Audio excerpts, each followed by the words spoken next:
Hi friends, இப்போ என்ன பண்ணிகிட்ருக்கேன்னா காளான் சாப்பாடு செஞ்சிட்ருக்கேங்க. காலையிலேயே செய்யலான்ட்டு இருந்தேன், செய்யலைங்க. சரி இப்போ செஞ்சிடலாம் அப்படின்னு சொல்லிட்டு நைட் இப்போ செஞ்சிட்ருக்கேன்.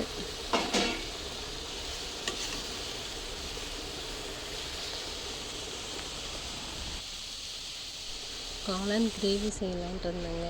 பசங்கள்லாம் காளான் சாப்பாடு தான் வேணும்னு கேட்டாங்க, அதனால் சரி செஞ்சிடலாம் அப்படின்னு சொல்லிட்டு செஞ்சிட்ருக்கேன். சாப்பாடு வெந்துருச்சுங்க. இப்போ எங்கள் வீட்டில் வந்துட்டாருன்னா நாங்கள் சாப்பிட போகிறோங்க. இந்த வீடியோ பிடிச்சிருந்தா சப்ஸ்கிரைப் பண்ணி ஆனில் வச்சுக்கோங்க. சாப்பாடு ரெடி ஆயிடுச்சுங்க. பாய். என் பையன் சின்ன பையன் சாப்பிட்டுட்ருக்காங்க. சாப்பாடு நல்லா இருக்குமா அப்படின்னு சொல்லிட்டு சாப்பிட்டுட்டு இருந்தான். அடுத்த விலாகில் சந்திப்போம். பாய்.